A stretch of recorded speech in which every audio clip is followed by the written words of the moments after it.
سوید بن صامت یسرب سے آ گیا، مکہ کے اندر ہے، حضور صلی اللہ علیہ وسلم نے دیکھا اجنبی انسان ہے، مکہ والے تو میری بات نہیں سنتے، چلو سوید بن صامت کو سنانا شروع کر دیتا ہوں۔ شاعر ہے، بہت بڑا ذہین ہے، لوگوں نے اس کا نام الکامل رکھا ہوا تھا کہ یہ کمال درجے کا انسان ہے۔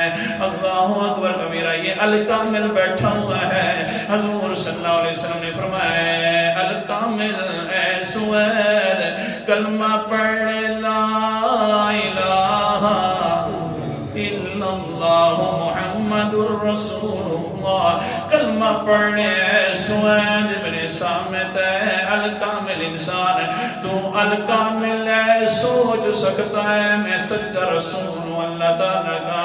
آگے سے وہی الکامل کہتا ہے، سوید کہتا ہے اللہ کے رسول بدلاؤ کیسے تو سچا ہے؟ حضور نے فرمانا شروع کر دیا، فرماتے ہوئے جب خاموش ہوئے تو آگے سے سوید کہتا ہے، اچھا جی تیرے پاس بھی بڑی قیمتی باتیں ہیں جس طرح کہ میرے پاس قیمتی باتیں ہیں۔ سوید تھا، کامل انسان تھا، تیرے پاس بھی بڑی قیمتی باتیں ہیں جس طرح کہ میرے پاس قیمتی باتیں ہیں، بڑی قیمتی باتیں کہتا ہے۔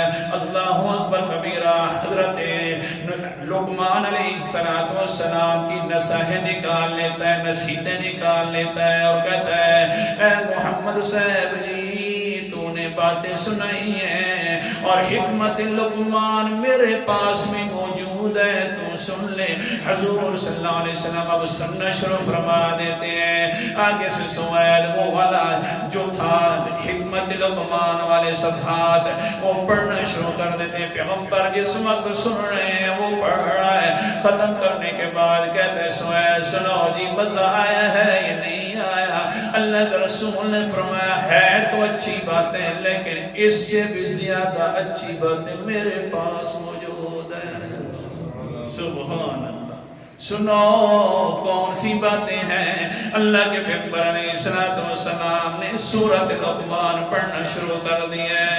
واہ جی واہ کیا بات ہے، سورۃ لقمان کی سورت آ رہا ہے۔ اللہ تعالیٰ کے پیغمبر فرماتے ہیں الف لام میم تلک آیات الکتاب الحکیم ہدی ورحمة للمحسنين الذين يقيمون الصلاة ويؤتون الزكاة وهم بالآخرة هم يوقنون۔ اللہ کے پیغمبر سورۃ لقمان پڑھ رہے ہیں لیکن دیکھا پیغمبر علیہ السلام نے کہ ان کی آنکھوں سے آنسو جاری ہو چکے ہیں سورۃ لقمان سن کر۔ کہنے کیا لگا بعد کے اندر، اے اللہ کے رسول واقعتاً تیرے پاس جو باتیں ہیں وہ زیادہ قیمتی باتیں ہیں جو میرے پاس موجود تھی، لہذا اشہد ان لا الہ الا اللہ واشہد انک رسول اللہ۔